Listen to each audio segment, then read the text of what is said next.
আবু হুরায়রা রাদিয়াল্লাহু আনহু বলছেন, এক আরবি বেদুইন গ্রাম্য মূর্খ লোক রাসূল সাল্লাল্লাহু আলাইহি সাল্লামের নিকটে এসে বলছেন, ইয়া রাসূলুল্লাহ, আমাকে এমন একটি আমলের কথা বলুন যা আমাকে জান্নাতে নিয়ে যাবে। রাসূল সাল্লাল্লাহু আলাইহি সাল্লাম তাকে বললেন, তা'বুদুল্লাহ লা তুশরিকু বিল্লাহি শাইআ, তুমি আল্লাহর ইবাদত করো, তার সাথে কাউকে শরীক সাব্যস্ত করো না। ওয়াতুকিমুস সালাতাল মাকতুবা, ফরজ সালাত আদায় করো। ওয়াতুআদ্দিজ যাকাতাল মাফরুদা, ফরজ যাকাত দাও। ওয়া তাসুমু রমাদান, রমাদানের সিয়াম পালন করো। এই কথা শুনে লোকটি ফালাম্মা ওয়াল্লা, যখন যেতে লাগলেন একটা কথা বলে গেলেন, লা আযিদু আলা হাযা, আল্লাহর নবী আপনি যে আমলগুলি বললেন এর চাইতে আমি বেশি করব না, যা বলেছেন এই সৎ আমলগুলি করব। রাসূল সাল্লাল্লাহু আলাইহি সাল্লাম বললেন, সাহাবীরা শোনো, মান সাররাহু আয়ানজুরা ইলা রাজুলিন মিন আহলিল জান্নাহ ফালয়ানজুর ইলা হাযা, যদি তোমরা জান্নাতি লোককে দেখে খুশি হতে চাও তাহলে এই লোকটাকে দেখো, এই লোকটা জান্নাতি লোক। কেন? এই সৎকর্ম করবে তাই স্বীকৃতি দিয়েছে। সৎকর্ম কি? এগুলি সৎ আমল। কোরআন তেলাওয়াত করা সৎ আমল। অজুর কথা বললাম না, এই অজু করাটা সৎ আমল। আপনি বেশি বেশি অজু করবেন, 5 বার তো অজু করবেনই। যখন ঘুমাতে যাবেন তখন অজু করে ঘুমাবেন। কি বললাম? অজু করে। রাসূল সাল্লাল্লাহু আলাইহি সাল্লাম বলছেন, কেউ যদি অজু করে বিছানায় যায় তার জন্য ফেরেশতা তাকে পাহারা দেয়, ফেরেশতা তার জন্য দোয়া করে। অজু করলে যখন বান্দা 2 হাত ধৌত করে, হাত থেকে গোনা ঝরে পড়ে যায়।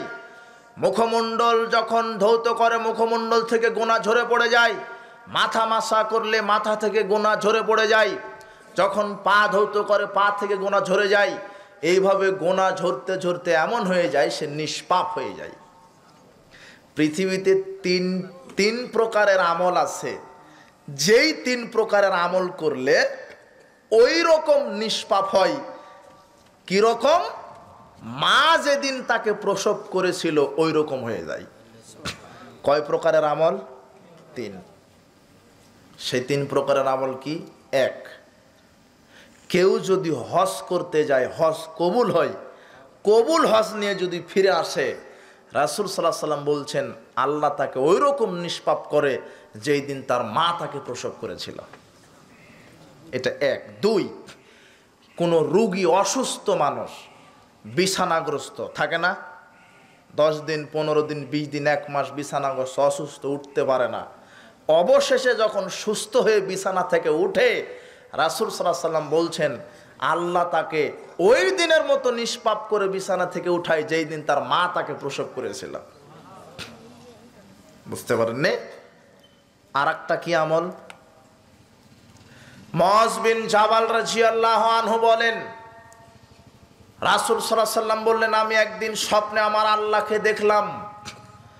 তিনি বললেন, ইয়া মুহাম্মদ হাল তাদরি ফিমা ইয়াকতাসিমুল মালাউ লালা, হে মুহাম্মদ সাল্লাল্লাহু আলাইহি সাল্লাম, আপনি কি বলতে পারেন আকাশের ওপরে শীর্ষস্থানীয় বড় বড় মর্যাদা সম্পন্ন ফেরেশতারা কি নিয়ে ঝগড়া করছে, তর্ক করছে? তখন মুহাম্মদ সাল্লাল্লাহু আলাইহি সাল্লাম বলছেন, ক্বালা নাআম, হ্যাঁ আমি বলতে পারি। ফিল কাফারাত, তারা কাফারাত নিয়ে আলোচনা করছে। কাফারাত কি? অল কাফারাতু, কাফারাত হচ্ছে যেই আমলগুলি করলে আল্লাহ পাপ ক্ষমা করেন সেটাকেই বলা হয় কাফারাত। রাসূল সাল্লাল্লাহু আলাইহি সাল্লাম বলছেন যে কাফারাত কি? 1, আল মাকসু ফিল মাসাজিদ বাদাস সালাওয়াত, ফরজ সালাত আদায় করার পরে মসজিদে কিছুক্ষণ বসে তাসবিহ তাহলিল করলে আল্লাহ তাকে ওই দিনের মতো ক্ষমা করে দেন যেই দিন তার মা তাকে প্রসব করেছিল।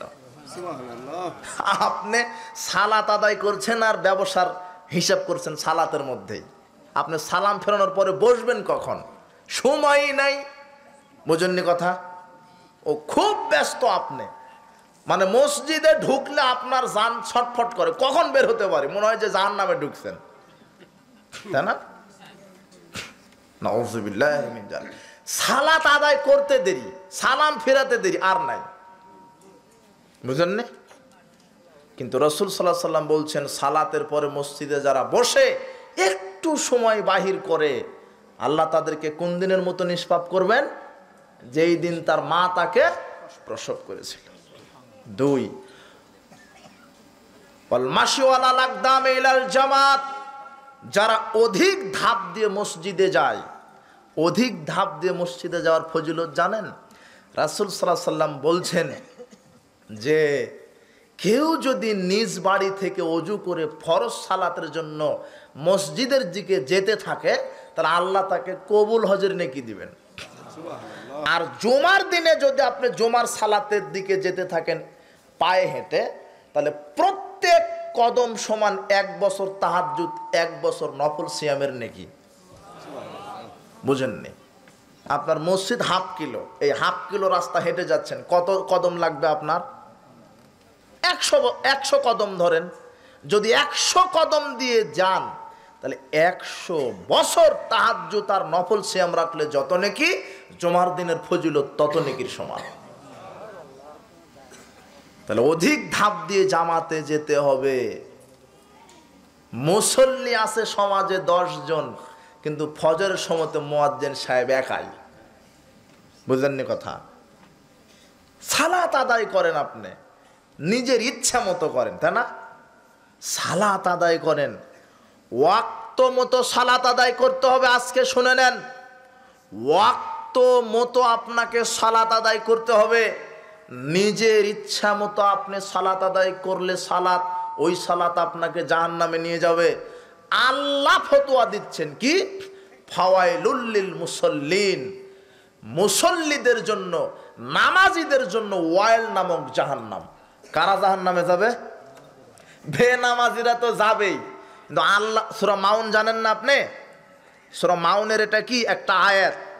আল্লাহ বলছেন ফাওয়াইলুল লিল মুসাল্লিন, নামাজীদের জন্য কোন জাহান্নাম? ইবনে মাসুদকে জিজ্ঞাসা করা হলো ওয়াইল জাহান্নামটা কেমন? তখন বলছে ওয়াইল হচ্ছে জাহান্নামের একটা বিশাল আগুনের উপত্যকা। সে আগুনের পাহাড়ে থাকবে এই নামাজি যারা সালাত আদায় করত। কিভাবে? আল্লাহ বলছেন আল্লাযীনা হুম আন সালাতিহিম সাহুন, যারা সালাত আদায় করত মন মতো, ইচ্ছা মতো, উদাসীন। মন মতো, ইচ্ছা মতো বুঝেন? জোহরের আজান হয়েছে, আপনি টিভির সামনে বসে আছেন, চায়ের স্টলে বসে আছেন, আপনি মনে করছেন আরো তো 2 ঘন্টা সময় আছে, শেষ ওয়াক্তে পড়ে নিবনে, একটু গীবত করেই যাই। টিভির সামনে বসে আছেন, খুব একটা ভালো দৃশ্য আপনার সামনে, আজান হয়ে গেছে, বলছে যে এই সিরিয়ালটা শেষ করেই যাই। বুঝেননি কথা? উদাসীন, ইচ্ছা মতো সালাত আদায় করছেন আপনি। অথচ সালাত আদায় করতে হবে ওয়াক্ত মতো। কি মতো? যারা নিজ ইচ্ছাই, ইচ্ছা মতো আদায় করে সালাত, ওয়াক্তকে প্রাধান্য দেয় না, এরাই ওয়াইল নামক জাহান্নামে যাবে। ওয়াক্ত বুঝেন? ওয়াক্ত আপনার এই মসজিদে জোহরের সালাত কয়টায় আদায় করেন জামাত? হ্যাঁ, একটাই। আচ্ছা, আপনি জানেন যে জোহরের ওয়াক্ত আজকের জোহরের ওয়াক্ত কয়টায় হয়েছে? হ্যাঁ, 11:40। জামাত করলেন কখন? একটায়। কত মিনিট পর? 1:15, 1:15।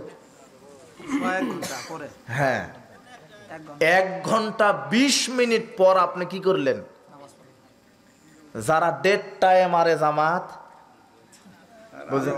হ্যাঁ, 1:30 মারে না? আসর মারার পরে ঢেল মেরে সূর্য ডুবে আবার মাগরিব মারে না? বুঝলেন? রাসূল সাল্লাল্লাহু আলাইহি সাল্লাম বলছেন না, সালাতুল আওয়াল ওয়াক্তিহা, শ্রেষ্ঠ আমল হচ্ছে ওয়াক্ত মতো সালাত আদায় করা। ওয়াক্ত হলো 1:40, মায়েরা দিলেন 1:30। 1:40 ওয়াক্ত হয়েছে, 11:40 ওয়াক্ত হয়েছে, জামাত করলেন 1:30। 1:40 ওয়াক্ত হলো, 11:40 ওয়াক্ত হলো 12টা 12:30, 1টা, 1:30, কত ঘন্টা? 1 ঘন্টা 50 মিনিট। 1 ঘন্টা কয় মিনিট? 11টা 40 আর 20, 12। হ্যাঁ, 1 ঘন্টা 50 মিনিট পরে জামাত করলেন। এই 1 ঘন্টা 50 মিনিটের মধ্যে আপনার মৃত্যু হতে পারে না? যদি মৃত্যু হয়ে যায়, আল্লাহর কাছে বেনামাজি হয়ে মারা যেতে হবে। 11টা 40 ওয়াক্ত হলো, 1:30টায় জামাত করছেন। 11টা 40 ওয়াক্ত আজান হবে, সালাতের প্রস্তুতি নেবেন। 12টায় জামাত করেন। জামাত করতে হবে কয়টায়? আজান শুনে গোসল করে মানুষ কোথায় আসবে? মসজিদে আসবে। 10-15 মিনিট সময়। এখন আপনি বলবেন এই 10 মিনিটে মৃত্যু হতে পারে না, আপনি তো খুব চালাক, বুঝেননি? রাসূল সাল্লাল্লাহু আলাইহি ওয়াসাল্লাম বলছেন, কাযালিকুমুর রিবাত, কাযালিকুমুর রিবাত, কাযালিকুমুর রিবাত। যারা সালাতের প্রস্তুতি নেয় তারা সালাতের মধ্যেই থাকে। আপনি 11টা 40 ওয়াক্ত 1:30টায় আদায় করছে, ও 1 ঘন্টা 50 মিনিট ধরে প্রস্তুতি নেয়? বুঝেননি কথা? ও বাড়ির কাজ করে, রাষ্ট্রের কাজ করে, প্রতিষ্ঠানের কাজ করে, সব ডিউটি করে, করার পরে ইচ্ছা মতো 2টার সময়তে মারে জোহরের ওয়াক্ত। বুঝেননি? ওয়াক্ত হয়ে গেছে কখন? আপনার এই মসজিদে 1:15 জামাত করছেন, 1:30টায় জামাত করছেন, মানে শরীয়ত, সমাজ চালাবে শরীয়তকে, তাই না? এই সময়টা কার? রসুলের না সমাজের নেতার? 1:30টায় যে জামাত করলেন, 1:30টা, এই সময়টা কার? সমাজের না? সমাজ দিয়ে ধর্ম চলবে না ধর্ম দিয়ে সমাজ? কোনটা?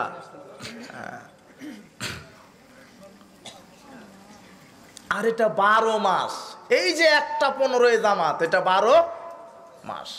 এখন সূর্য ডুবছে কখন? হ্যাঁ, 5:16। 1:15 জামাত করছে, 7টায় যখন সূর্য ডুবে তখন 1:15। বুঝেননি কথা?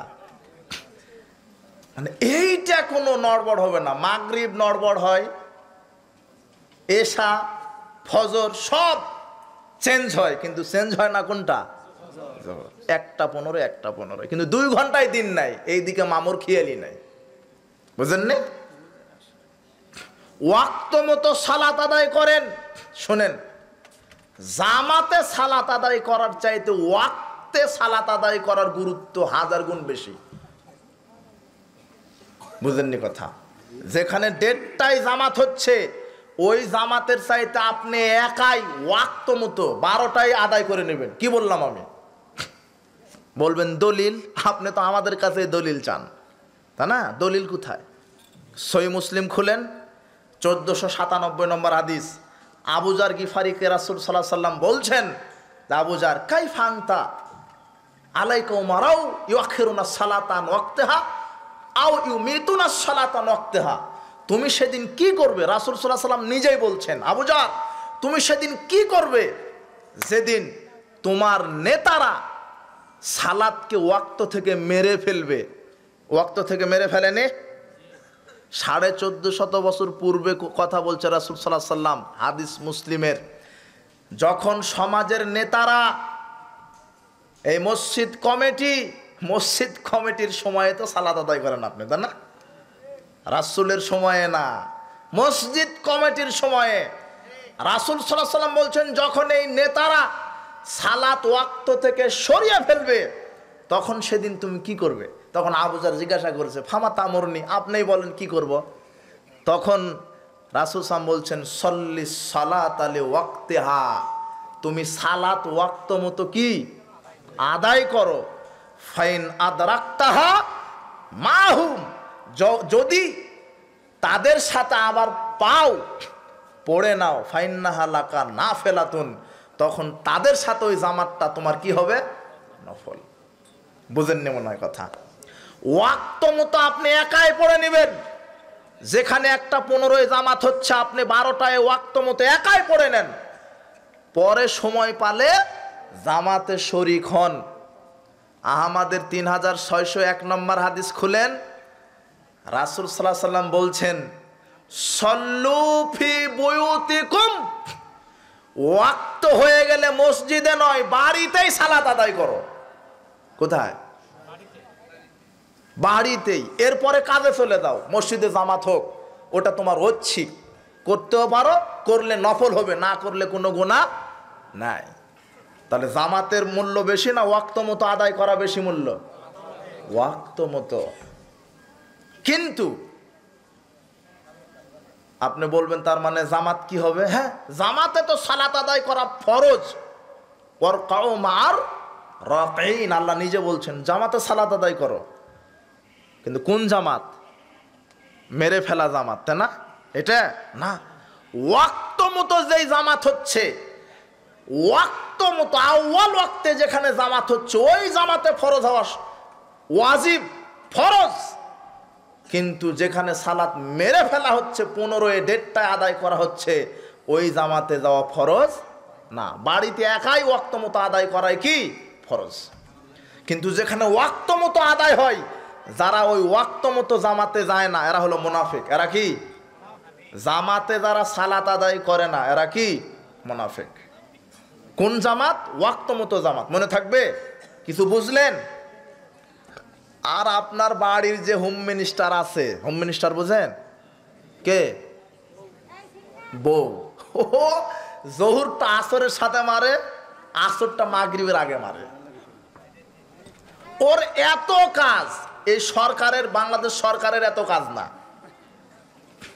কি করতেই থাকে। ঘর ঝাড়ু দেওয়া, পুচন দেওয়া, লেপন দেওয়া, রান্না করা, স্বামীর কাপড় খাঁচাই, বাচ্চা কাচ্চার কি কত ব্যস্ততা, তাই না? এই করতে করতে জোহরটা মারে কখন? প্রায় এরকম অবস্থা। আপনি তদন্ত করেন, এদের জন্য ওয়াইল নামক জাহান্নাম। মা বোন, আপনাকে বলছি শুনেন, ওয়াক্ত যখন হয়ে যাবে, রান্না চুলার উপরে আছে, ওইভাবেই থাক। ঘর ঝাড়ু দিতে দিতে ওয়াক্ত হয়ে গেছে, ওইভাবেই থাক। আপনি ঘর ঝাড়ু দেওয়া বন্ধ করেন, রান্না করা বন্ধ করেন, স্বামীর কাপড় খাঁচা বন্ধ করেন, ওয়াক্ত মতো ওযু করে সালাত আদায় করার পরে আবার রান্নাঘরে চলে যান, ঘর ঝাড়ু দেওয়া শুরু করেন, কাপড় খাঁচা শুরু করেন, ছেলে মেয়েকে খাওয়ান, স্বামীকে খাওয়ান। কথা মনে বোঝাতে পারলাম না? ওয়াক্ত হয়ে গেছে, ওযু করে সালাত আদায় করেন। বুঝেননি? গোসলের প্রয়োজন নাই, সালাতের জন্য গোসলের প্রয়োজন নাই। কিসের প্রয়োজন? ওযুর প্রয়োজন। বলবেন ফরজ গোসল যদি লাগে, বলবেন না ফরজ গোসল মানে বুঝেননি?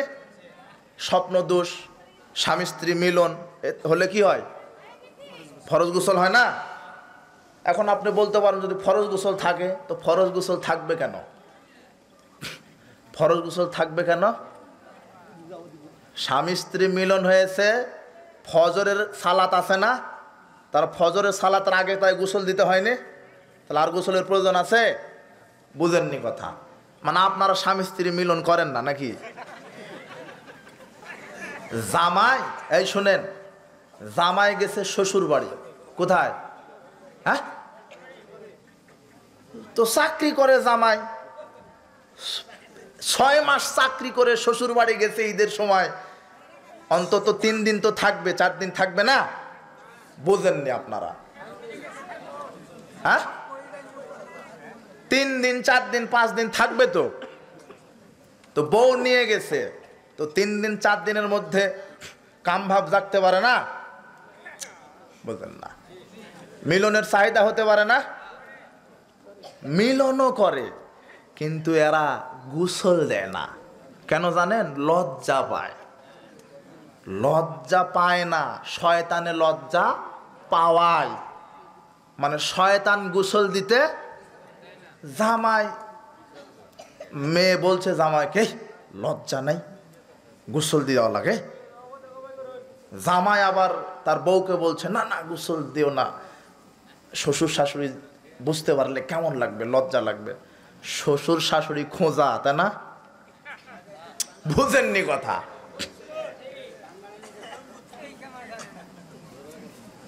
শ্বশুর শাশুড়ি মিলন করে না, সব শয়তানি। লজ্জা শয়তানের পক্ষ থেকে আসে, আর এটা তো স্বাভাবিক ব্যাপার, স্বামী স্ত্রী মিলন করতেই পারে, বুঝেননি? মিলন করবে, গোসল করে ফজরের সালাত আদায় করবে। এরা গোসলও করে না, সালাতও আদায় করে না, সব জানোয়ার। আমি যদি এখন বলি যে ফরজ গোসলের নিয়ম কি, ফার্স্ট ডিভিশন নিয়ে লেটার নিয়ে ফেল করবেন। না, ফরজ গোসলের নিয়ম দেখি একজন বলেন তো, পুরস্কার আছে, একজন বলেন ফরজ গোসলের নিয়ম, একজন বলেন, আমি তাকে পুরস্কার দেব। না, আপনি কেন বলবেন? যারা বসে আছে সামনে, এমনি পুরস্কার হারালেন। ফরজ গোসল বুঝেননি? এই যুবক শোনো, তুমি সব জানো, প্রেম কিভাবে করা লাগে তুমি জানো, আর আপনি জানেন 100 টাকা 1 মাস পরে 110 টাকা কিভাবে হয়, জানেন না? কিভাবে হয়? হ্যাঁ, 1 বিঘা জমিতে 30 মণ ধান কিভাবে ফলানো লাগে ওর জানা নাই? বুঝেননি কথা। কিন্তু আর কি জানা নাই? ওযু জানা নাই, গোসল জানা নাই, তায়াম্মুম জানা নাই।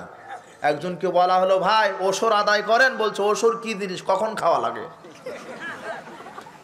খাওয়া লাগে কখন? ফরজ গোসলের নিয়ম, এইদিকে তাকান, হাসার জন্য তো বলিনি, লজ্জাও নাই, মানে কি বলা হবে। একজনে বলছে যে হুজুর বাজারে জুতা দিয়ে পিটাইছে, হয়নি, অপমান করার জন্য থানায় নিয়ে যায়। তো থানায় যাদেরকে নিয়ে যাওয়া, ওরা তো মেহমান, ওরা কি মেহমান। থানায় রিমান্ডে পিটায়, জনগণ দেখে, আর বাজারে যদি পিটায়, কে দেখে? জনগণ। বুঝলেন না? আল্লাহ আপনাদের হেদায়েত দান করুন। কিছু শিখেন, কষ্ট পেলেও কি কিছু শিখে যান, বুঝেননি? ফরজ গোসলের নিয়ম, যুবক তোমার স্বপ্ন দোষ হয়েছে, তুমি তোমার স্ত্রীর কাছে গেছো, গোসল ফরজ হয়েছে, এখন করবা কিভাবে গোসল? দেখো তোমার বউ জানো না, তুমিও জানো না, আরে তোমার নানাই জানে না, 80 বছর বয়স, তুমি কি করে জানবা? তোমার নানারই জানা নাই। তুমি যে তোমার বউয়ের কাছে যাও, দুয়াই জানা নাই, তোমার সব জানা আছে।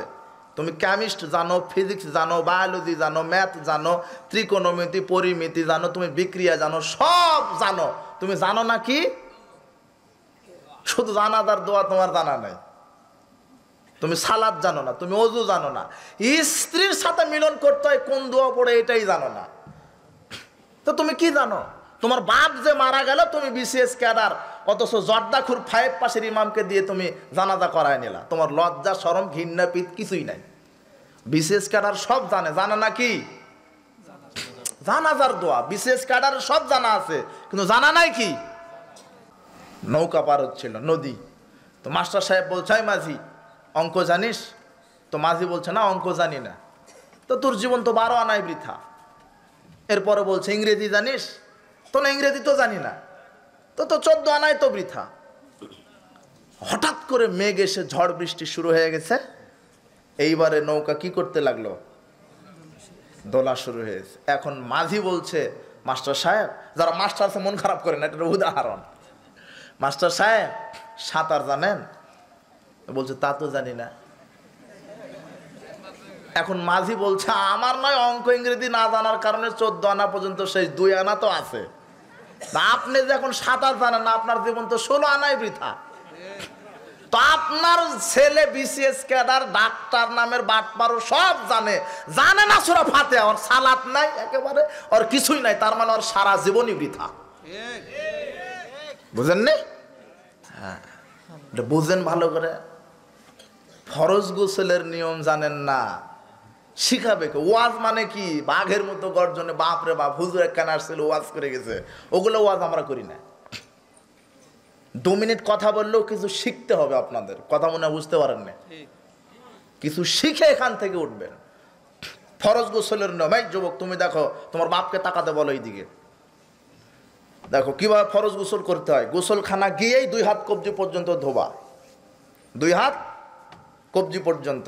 এরপরে নাপাকি সাফ করবা, তারপরে সালাতের অজুর মতো অজু করবা, তারপরে মাথায় 3 বার পানি ঢেলে চুলের গোড়ালিতে পানি পৌঁছে দিবা।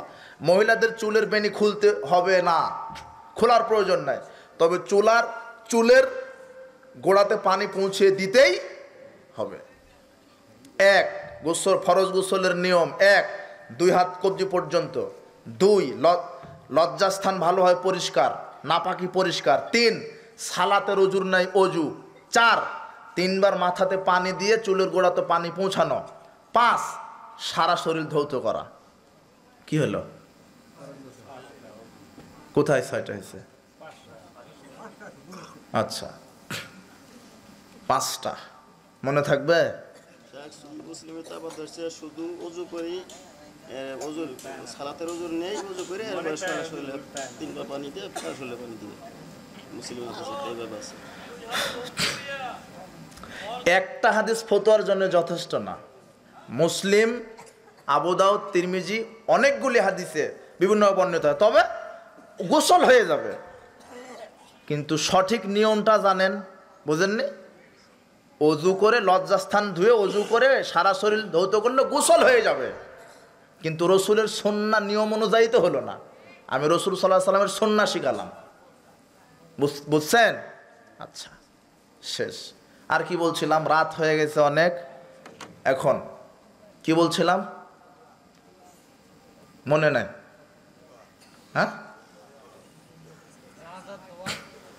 হ্যাঁ, জানাজার দোয়া। আচ্ছা, অজুর ফজিলত। হাত ধৌত করলে হাত থেকে কি হয়? গোনাহ ঝরে যায়।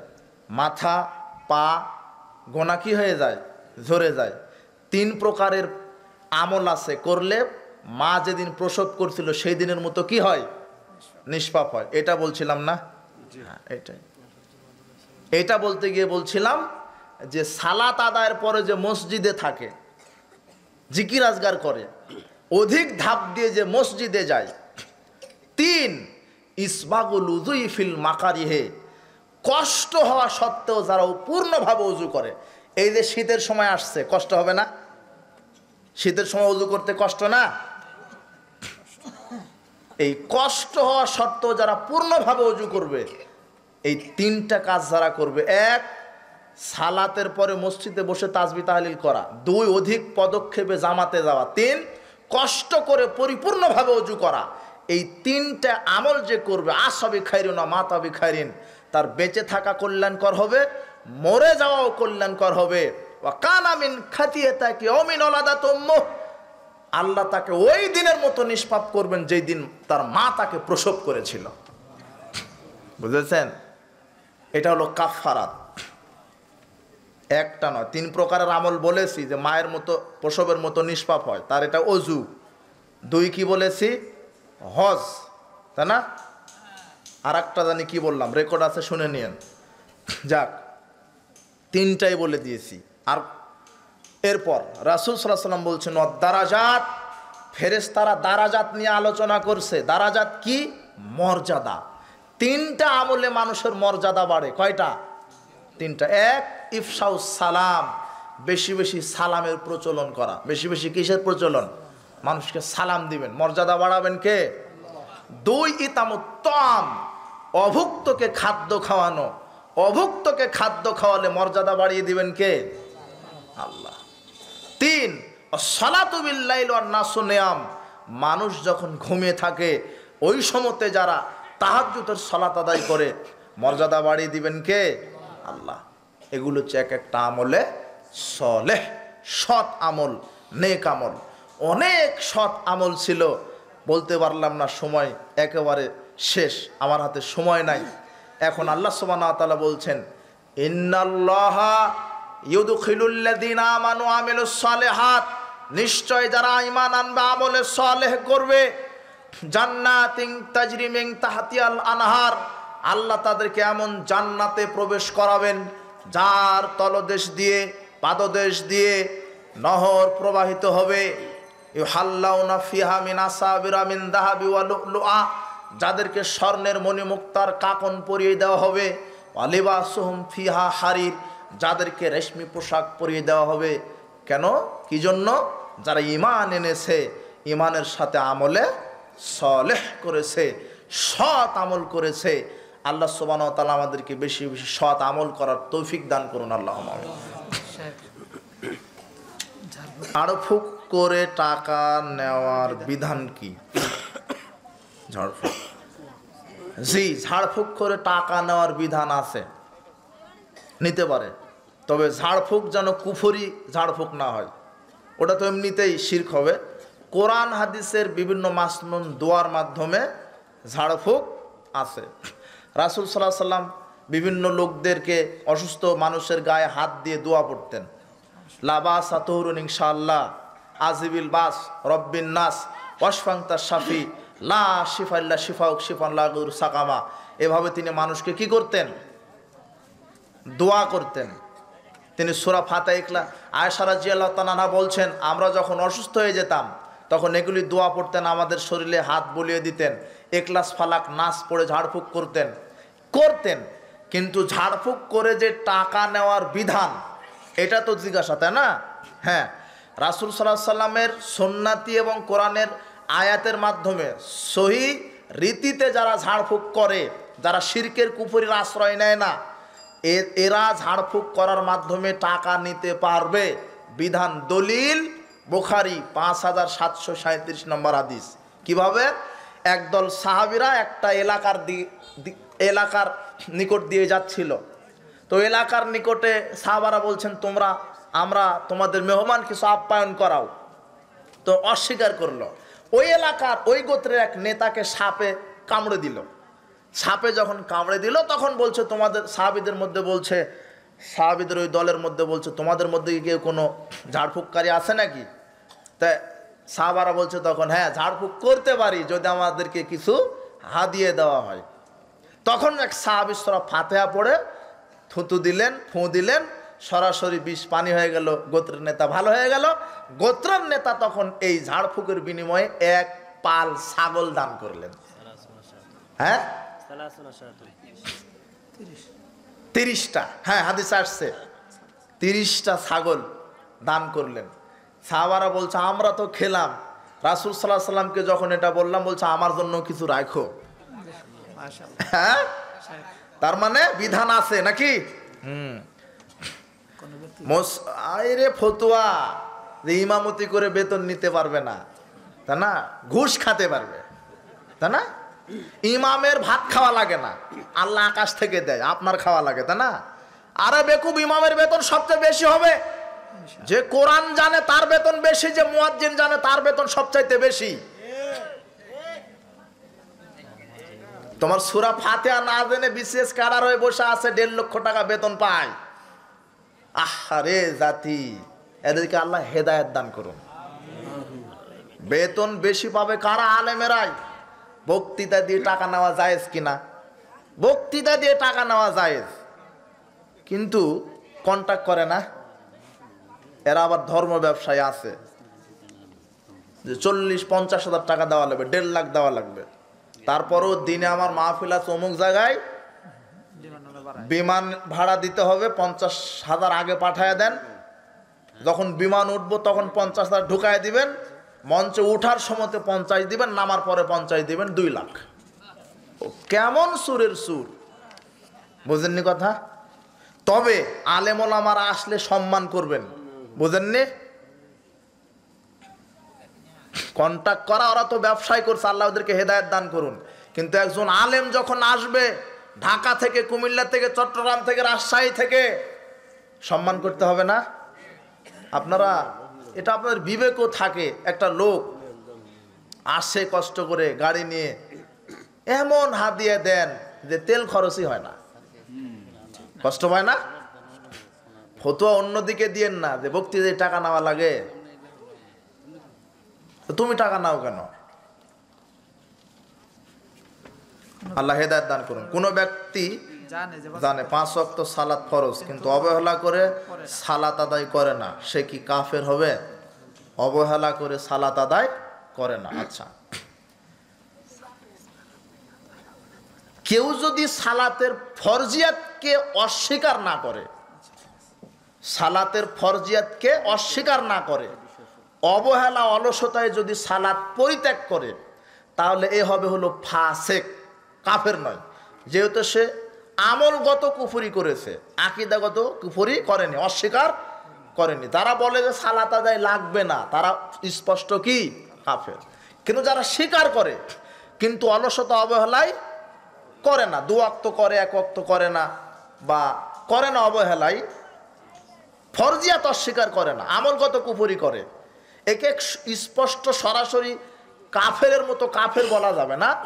তবে এ জাহান্নামে যাবে। জাহান্নাম খেটে খেটে খেটে কয়লা যখন হবে, ইমান অনুপরিমাণ থাকার পরে আল্লাহ জান্নাত দিবেন ইমানের বদৌলতে, যদি শিরক না করে। বেনামাজি বলছে যে আল্লাহ আমরা শেষ নবীর উম্মত, সুপারিশ করে জান্নাতে যাবো, নয় 2 দিন থাকবো। বেনামাজি কি চালাক, ও বলে কি তোমরা সালাত আদায় করো, সালাত না ঠিক থাকতে পারে কি ঠিক আছে, ইমান ঠিক। ওর বেকুবের জানা নাই যে জাহান্নামে পড়তে লাগবে 70 বছর। কত বছর? বের হওয়া তো বহু দূরের কথা, শুধু পড়তে লাগবে, তলদেশে পড়তে লাগবে কত বছর। বেনামাজি এত খারাপ, জানেন কেমন খারাপ? কুকুর শুয়োরের চাইতে খারাপ এরা। বেনামাজি, বর্তমান আরবি বিদ্বানগণ বলছে বেনামাজির জানাজা লাগবে না। কি লাগবে না? এ ফতোয়া আপনারাই দিতে পারবেন। কেন, কিভাবে? ও জীবিত থাকা অবস্থাতেই নামাজের প্রয়োজন হয়নি, মরার পরে প্রয়োজন আছে নাই। তবে একটা আছে ফতোয়া, সেটা কি? বেনামাজির জানাজা হবে, করবে কারা? বেনামাজিরাই, বুঝলেন? হ্যাঁ, টাচ মোবাইল সামনে রেখে নামাজ পড়ে। টাচ মোবাইল সামনে রেখে কি নামাজ হয়? সম্ভবপর পকেটে বা আড়ালে রেখে সালাত আদায় করবেন। সামনে রাখলে দৃষ্টি ওইদিকে যায় বা খুশু খুশু নষ্ট হয়। যদি খুব অসুবিধা হয় তাহলে সামনে রাখা যাবে, কোনো সমস্যা নাই। সামনে রেখে যে নামাজ হবে না এরকম না। মাজার পূজারীদের মসজিদের কমিটিতে রাখা যাবে? মাজার পূজারী মসজিদের কমিটি, ওর কাছে কোরআন সুন্নাহর সঠিক জ্ঞান তুলে ধরার পরেও যদি মাজার পূজারীতে বিশ্বাসই হয়, তাহলে ও স্পষ্ট মুশরিক, ও ইসলাম থেকে বের হয়ে গেছে। ও মসজিদ কমিটিতে থাকার যোগ্যতা রাখে না, বের করে দিবেন। আমাদের মসজিদে মহিলাদের সালাত আদায়ের ব্যবস্থা করতে চাই, কিন্তু এলাকার কিছু লোক বাধা দেয়। এখন করণীয় কি? এলাকার লোকের জানা নাই তো। বুখারী 873 নম্বর হাদিস, রাসূল সাল্লাল্লাহু আলাইহি ওয়াসাল্লাম বলছেন, মহিলারা যদি মসজিদে গিয়ে সালাত আদায় করতে চায় বাধা দিও না। কে বলছেন? রাসূল সাল্লাল্লাহু আলাইহি ওয়াসাল্লাম বলছেন, মহিলারা যদি মসজিদে গিয়ে 5 ওয়াক্ত সালাত আদায় করতে চায় বাধা দেওয়া যাবে না। তবে মহিলাদের জন্য মসজিদের সুন্দর ব্যবস্থা রাখবেন, যাতে পর্দার খেলাপ না হয়, ফিতনার আশঙ্কা সৃষ্টি না হয়। কিন্তু মহিলাদেরকে মসজিদে যাওয়ার জন্য বাধা দেওয়া যাবে না। আল্লাহ হেদায়েত দান করুন। কি ফ্যামিলি মেনে নিচ্ছে না, তাই পালিয়ে বিয়ে করা যাবে কি?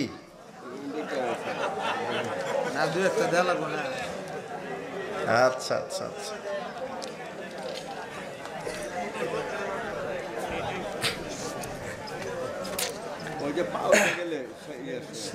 আসলে বলি, এটা বলি, গুরুত্বপূর্ণ কথা। হ্যাঁ, ফ্যামিলি মেনে নিচ্ছে না। ছেলে মাস্টার ডিগ্রি পাস, নিজের পায়ে খাড়ায়নি। বাংলাদেশের লোকেরা বুঝেছে নিজের পায়ে খাড়ানো মানে ঘুষ দিয়ে চাকরগিরি করা, বুঝেননি? না, ওটা নয়। মাস্টার ডিগ্রি পাস করেছেন, হ্যাঁ, সরকার মেধাবী ছেলেদেরকে চাকরি দিতে বাধ্য। যারা মেধাবী এদেরকে চাকরি দিবে, উপযুক্ত বেতনও দিবে। কিন্তু যুবক শোনো, তুমি মাস্টার ডিগ্রি পাস করে চাকরির আশায়, তোমার বাপ ভুলের মধ্যে আছে, মা ভুলের মধ্যে আছে, ছেলের চাকরি নাই। কিন্তু চাকরি করে কয় টাকা পাওয়া যায় বুঝেননি? বাংলাদেশে একটা চাকরি করে কয় টাকা পায়? 20,000, 30,000, কয় টাকা? তুমি ব্যবসা করো। কি করবা? ব্যবসা। ব্যবসা যদি আল্লাহ তোমার কবুল করে তাহলে তুমি দিনে 30,000 টাকা ইনকাম করতে পারবা দিনে। আমার নিজস্ব একটা ব্যবসা প্রতিষ্ঠান আছে, অনেকে জানে অনেকে জানে না। আমি নিজে ব্যবসা করি, নিজস্ব ব্যবসা প্রতিষ্ঠান আমার আছে। ইনসাফ ফুড শপ, এটা আমার ব্যবসা প্রতিষ্ঠান, আমি নিজে ব্যবসা করি। এখানে আছে খাঁটি মধু, কালো জিরা মধু, সরিষা ফুলের মধু, সুন্দরবনের মধু, খাঁটি সরিষার ঘানি ভাঙা সরিষার তেল, বিভিন্ন জাতের চিকন চাউল, ঝালের গুঁড়া, হলুদ গুঁড়া, বিভিন্ন প্রয়োজনীয় দ্রব্যাদি আমার ব্যবসা প্রতিষ্ঠানে আপনারা পাবেন। ইনসাফ ফুড শপ, কথা বুঝেছেন? আমি নিজে ব্যবসা করে খাই। আল্লাহ আপনারা দোয়া রাখবেন আমার এই ব্যবসাটা যেন আল্লাহ কবুল করে। অনেকে কমেন্ট করছে আমার ওই ফেসবুক পেজে, ইউটিউব চ্যানেলে। আমি কিন্তু সময় দিতে পারি না এই ব্যবসা প্রতিষ্ঠানে, আমি সময় দিই না। আমি মাঝে মাঝে কন্টেন্ট তৈরি করি, প্রসার করি মোবাইলে, ইউটিউবে, ফেসবুকে, কিন্তু আমি সময়, আমার 3টা রিপ্রেজেন্টেটিভ আছে, 3টা ছেলে আছে, তার অফিসে দিনরাত কাজ করছে। অর্ডার আসে, মানে এটা হচ্ছে কি অনলাইন ব্যবসা। হ্যাঁ, আমাদের স্ক্রিনে হোয়াটসঅ্যাপ আছে, ইমো নাম্বার আছে, ইনবক্সের মাধ্যমে যোগাযোগ করলে আমরা হোম ডেলিভারি দিয়ে থাকি কুরিয়ার সার্ভিসের মাধ্যমে। আপনারা যোগাযোগ রাখবেন। আপনার বাড়িতে মধু, কালো জিরা, সরিষার তেল, চাল, ডাল প্রয়োজনে একেবারে নির্ভেজাল পণ্য ইনশাল্লাহ। আমি জাতিকে ফাঁকি দিতে আসিনি, একেবারে নির্ভেজাল পণ্য। আমার কি বিশ্বাস জানেন? আমি যে আপনাকে ভেজাল দ্রব্য দিয়ে ঠকালাম, আসলে মূল কে ঠকলো? আমি নিজেই। আপনাকে আমি ঠকালাম দুনিয়াতে, কিন্তু আমি আল্লাহর কাছে ধরা খাবো না। কাজেই ব্যবসায়িক হও যুবক, তুমি ব্যবসায়িক হও, তুমি দিনে 50,000 টাকা ইনকাম করতে পারবা। কাজেই অনেকে আমার এই ভিডিওর কমেন্টে লিখছে যে তেল বিক্রি করে খাচ্ছে, মানে কটাক্ষ করছে। আর আমরা শিরক বেদাত নিয়ে কথা বলে বলছে যে বেদাতি মধু, বেদাতি তেল, মানে কটাক্ষ করছে এরকম। এদেরকে আমি বলবো আপনারা কান খাড়া করে শোনেন, বিদ্যা অর্জন করেন। পৃথিবীতে যত নবী রসুল, প্রায় নবী রসুলই ছিলেন ব্যবসায়িক। ইদ্রিস আলাইহিস সালাম দর্জি কাজ করেছেন, কাপড় সেলাই করে খেয়েছেন। দাউদ আলাইহিস সালাম লোহা পিটিয়ে খেয়েছেন। মুসা আলাইহিস সালাম লাঠি দিয়ে গাছ থেকে পাতা পেড়ে বকরি প্রতিপালন করে খেয়েছেন, খাননি? আরে ব্যবসা তো নবীদের সুন্নাত। রাসূল সাল্লাল্লাহু আলাইহি ওয়াসাল্লাম বলছেন সত্যবাদী ব্যবসায়িক কাদের সাথে থাকবে? শহীদদের সাথে, নবীদের সাথে থাকবে। সুবহানাল্লাহ। ব্যবসায়িক হও। চাকরি করে কয় টাকা পাবা? হ্যাঁ, চাকরি করবে, সরকার মেধাবী ছাত্রদেরকে চাকরি দিবে, উপযুক্ত বেতনও দিবে। বর্তমানে যে তুমি যে গার্মেন্টসে, কোম্পানিতে চাকরি করো, যে বেতন দেয়, ঘর ভাড়া, পানি বিল, বিদ্যুৎ বিল, ট্যাক্স দিতেই তোমার কি শেষ।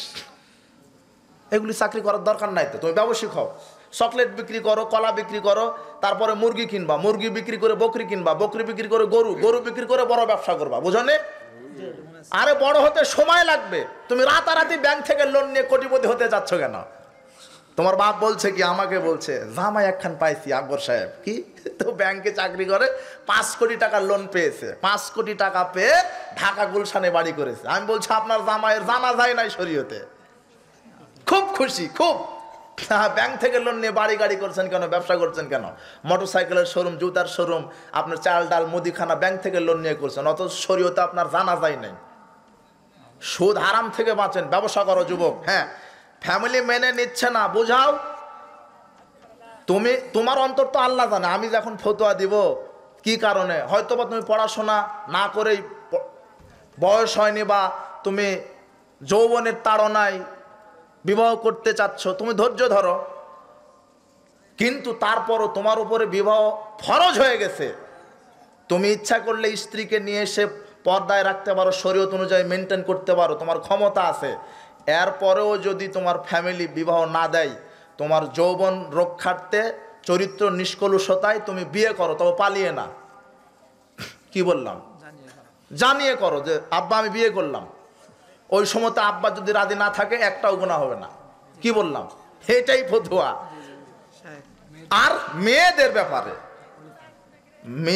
ব্যাপারে এরা যদি চারিত্রিক নিষ্কলুষতা বজায় রাখার জন্যে। মেয়ের অন্তর তো আল্লাহ জানে। আমার ফতোয়া পেয়ে পালিয়ে বিয়ে করেন না। পালিয়ে যারা বিয়ে করে এদের বিবাহ হয়নি, বাতিল। বুঝেননি?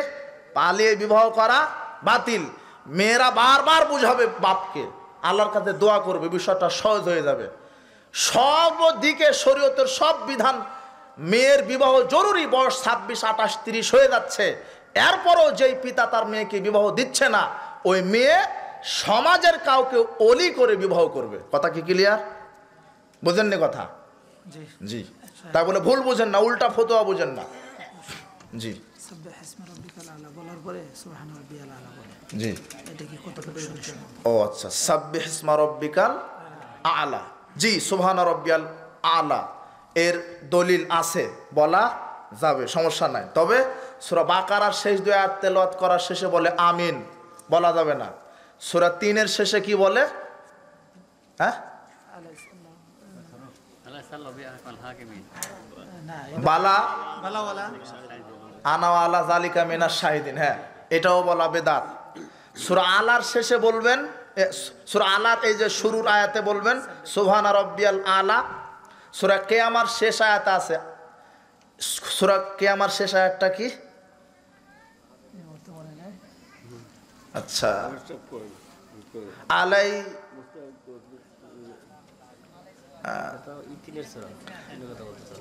সূরা কিয়ামার শেষ আয়াত আছে যে এরকম, অর্থাৎ শেষ আয়াত ওটা যদি শুনেন সুবহানাকা ফাবালা, এটা বলবেন।